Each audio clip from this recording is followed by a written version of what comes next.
आज तक जो भी जगन्नाथपुरी गया वो मन में एक रहस्य एक सवाल जरूर लेकर आया और अभी हाल ही में मैं भी जगन्नाथपुरी गया। मेरे मन में भी वही सवाल आया, जगन्नाथ प्रभु की मूर्ति सबसे अलग क्यों है, ये बाकी रूपों की तरह क्यों नहीं, अधूरी क्यों है, इसके पूरे हाथ पैर क्यों नहीं। इस प्रश्न का उत्तर जानने के लिए हमें हजारों साल पीछे जाना होगा। तो कुर्सी की पेटी बांध लो, चलते हैं उस पवित्र युग में।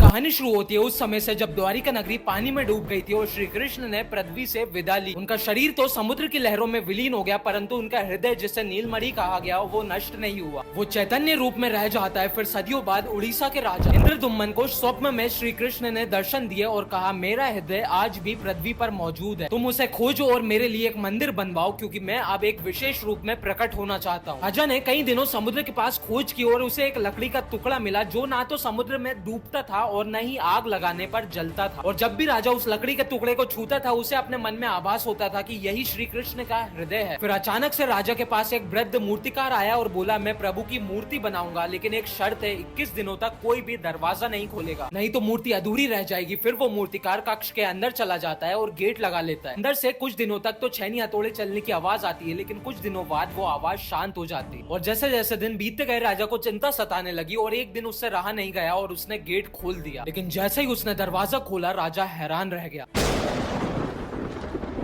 क्योंकि अंदर वो वृद्ध मूर्तिकार नहीं था, वो गायब था, जैसे उसे धरती निकल गई हो। लेकिन हाँ, वहाँ पर 3 मूर्तियां जरूर थी, भगवान जगन्नाथ, बालभद्रा और सुभद्रा देवी की। लेकिन मूर्ति अधूरी थी, ना तो हाथ पूरे थे, ना ही पैर पूरे थे और आंखें भी बड़ी बड़ी। इस पॉइंट पर आकर राजा डर गया और सोचा, क्या मैंने कोई बहुत बड़ी गलती तो नहीं कर दी समय से पहले ही दरवाजा खोलकर। तभी अचानक से आसमान से भविष्यवाणी हुई, राजन तूने समय से पहले दरवाजा खोल दिया, परंतु ये अधूरा स्वरूप ही मेरा सबसे प्रिय रूप है, यही मेरी लीला है, इसी रूप में मैं पूजा जाऊंगा। और तब से ही पुरी में भगवान जगन्नाथ इसी अधूरे रूप में पूजे जाते हैं। कहते हैं उनकी बड़ी आंखें इसलिए है क्योंकि वो अपने हर एक भक्त को, हर एक जीव को देख रहे हैं। उनके अधूरे हाथ इसलिए ताकि वो अपने हर एक भक्त को हृदय से जोड़कर रख सके। और उनके अधूरे पैर का मतलब है कि उनका अस्तित्व हर एक दिशा में फैला हुआ है। हाँ, हमें लगते हैं भगवान अधूरे इन आंखों से, और जब हम उन्हें अपनी मन की आंखों से देखेंगे तो उनका अधूरा स्वरूप ही हमें पूर्ण दिखेगा। जय जगन्नाथ।